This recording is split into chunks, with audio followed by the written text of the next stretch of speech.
사라가 127세를 살았으니 이것이 곧 사라가 누린 횟수라. 사라가 가나안 땅 헤브론 곧 기랏 아르바에서 죽음에 아브라함이 들어가서 사라를 위하여 슬퍼하며 애통하다가 그 시신 앞에서 일어나 나가서 헷 족속에게 말하여 이르되 나는 당신들 중에 나그네요 거류하는 자이니 당신들 중에서 내게 매장할 소유지를 주어 내가 나의 죽은 자를 내 앞에서 내어다가 장사하게 하시오. 헷 족속이 아브라함에게 대답하여 이르되 내 주여 들으소서. 당신은 우리 가운데 있는 하나님이 세우신 지도자이시니 우리 묘실 중에서 좋은 것을 택하여 당신의 죽은 자를 장사하소서. 우리 중에서 자기 묘실에 당신의 죽은 자 장사함을 금할 자가 없으리이다. 아브라함이 일어나 그 땅 주민 헷 족속을 향하여 몸을 굽히고 그들에게 말하여 이르되 나로 나의 죽은 자를 내 앞에서 내어다가 장사하게 하는 일이 당신들의 뜻일진데 내 말을 듣고 나를 위하여 소알의 아들 에브론에게 구하여 그가 그의 반머리에 있는 그의 막벨라 굴을 내게 주도록 하되 충분한 대가를 받고 그 굴을 내게 주어 당신들 중에서 매장할 소유지가 되게 하기를 원하노라 하매 에브론이 헷 족속 중에 앉아 있더니 그가 헷 족속 곧 성문에 들어온 모든 자가 듣는 데서 아브라함에게 대답하여 이르되 내 주여 그리 마시고 내 말을 들으소서. 내가 그 밭을 당신에게 드리고 그 속의 굴도 내가 당신에게 드리되 내가 내 동족 앞에서 당신에게 드리오니 당신의 죽은 자를 장사하소서. 아브라함이 이에 그 땅의 백성 앞에서 몸을 굽히고 그 땅의 백성이 듣는 데서 에브론에게 말하여 이르되 당신이 합당히 여기면 청하건대 내 말을 들으시오. 내가 그 밭 값을 당신에게 주리니 당신은 내게서 받으시오. 내가 나의 죽은 자를 거기 장사하겠노라.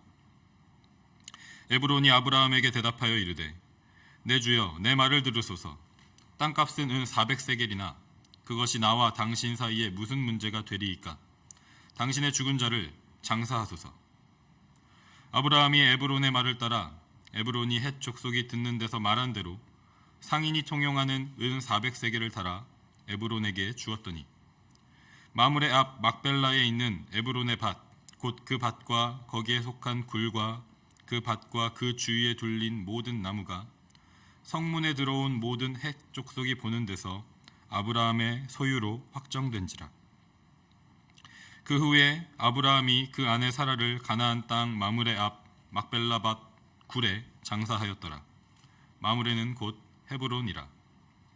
이와 같이 그 밭과 거기에 속한 굴이 헷 족속으로부터 아브라함이 매장할 소유지로 확정되었더라. 아멘. 오늘 본문은 아브라함의 아내 사라의 죽음과 장래에 대한 기록입니다. 믿음의 조상으로 일컬어지는 남편 아브라함이지만 그와 함께했던 사라의 삶이 순탄하지 않을 수밖에 없었음을 우리는 그동안의 여정을 통해서 짐작해 볼 수 있습니다. 본토 친척 아비의 집을 떠나 나그네의 삶을 시작했고 이방 땅에서 생존을 위해 자신을 아내가 아니라 누이라고 소개하는 일을 2번이나 겪어야 했고 나이가 많이 들어 늙을 때까지 아이를 임신하지 못하고 오히려 여종이 아브라함에게서 아들을 낳음으로써 수모를 겪어야 했습니다. 이러한 어려움 가운데 쉽지 않은 인생을 살았지만 사라의 인생에서 가장 큰 기쁨으로 기억되는 사건은 아들 이삭을 낳은 일일 것입니다. 아들을 낳을 것이라는 천사의 말을 처음 들었을 때 사라는 웃었습니다. 누가 들어도 기쁨의 웃음이 아니라 불신의 웃음, 비웃음이었습니다. 하지만 하나님께서는 아브라함에게 거듭 약속하신 대로 사라를 통해서 아들을 허락하셨고 그 이름을 하나님이 나를 웃게 하시니 듣는 자가 다 나와 함께 웃으리로다 라는 사라의 고백대로 이삭이라고 지었습니다. 불신과 비웃음이 진정한 믿음과 기쁨의 웃음으로 변화된 것입니다. 히브리서 기자는 사라가 이삭을 낳은 사건에 대해서 이렇게 기록하고 있습니다. 히브리서 11장 11절과 12절 말씀에 믿음으로 사라 자신도 나이가 많아 단산하였으나 잉태할 수 있는 힘을 얻었으니 이는 약속하신 이를 미쁘신 줄 알았음이라.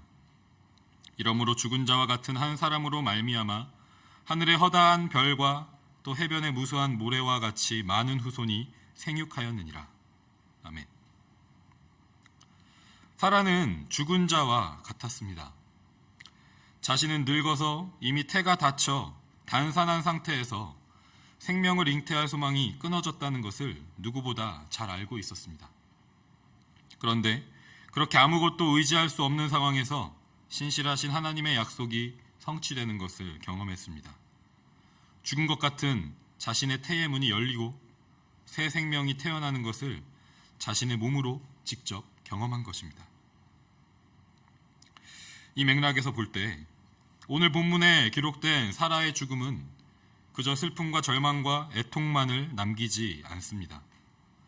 죽은 것 같은 사라의 몸에서 새 생명이 태어나는 약속을 이루신 것처럼 사라의 장례를 통해서 우리는 하나님의 약속의 성취를 다시 한번 목도하게 되는 것입니다. 오늘 본문은 분명히 사라의 죽음과 장례를 주제로 하고 있습니다. 그런데 특이한 점은 맨 처음과 맨 마지막 부분을 제외하고 3절부터 17절까지의 23장 대부분의 내용이 아브라함이 매장지를 구매하기 위해 헷족속과 협상하는 내용이라는 것입니다. 사라를 장례함에 있어서 아브라함에게 매장지를 구매하는 일이 매우 중요하게 다루어지고 있는 것입니다. 이것이 왜 중요한가? 먼저 이 본문을 통해서 우리는 아브라함이 누구인지를 명확하게 알게 됩니다. 아브라함은 스스로 4절에서 나는 당신들 중에 나그네요 거류하는 자인이라고 고백하고 있습니다. 하나님의 말씀에 순종하여 약속의 땅에 왔지만 자신은 이곳에서 땅을 소유하지 않은 나그네, 이방인이라는 것을 고백하고 있는 것이죠. 그런데 헷족속은 6절에서 아브라함에 대해 이렇게 말하고 있습니다. 당신은 우리 가운데 있는 하나님이 세우신 지도자이시니 라고 말하고 있습니다. 아브라함을 하나님께서 세우신 지도자, 영어 번역에는 A Prince of God 이라고 번역되어 있고, 다르게 우리가 이해한다면 하나님이 함께 하시는 높은 사람, 존귀한 자라고 이해할 수 있을 것입니다. 헷족속이 아브라함을 이러한 존재로 인정하고 평가하고 있는 것입니다. 아브라함 자신의 고백과 헷족속의 아브라함에 대한 평가를 종합해서 생각해 보면 아브라함은 이곳에서 땅을 소유하지 않은 나그네와 같은 존재이지만 누가 보더라도 하나님이 세우시고 함께 하시는 존귀한 자라는 것입니다. 그리고 아브라함은 이 매장지를 구매하기 위한 협상을 진행하면서 하나님께서 세우신 존귀한 자의 모습이 어떤 모습인지를 자연스럽게 보여주고 있습니다.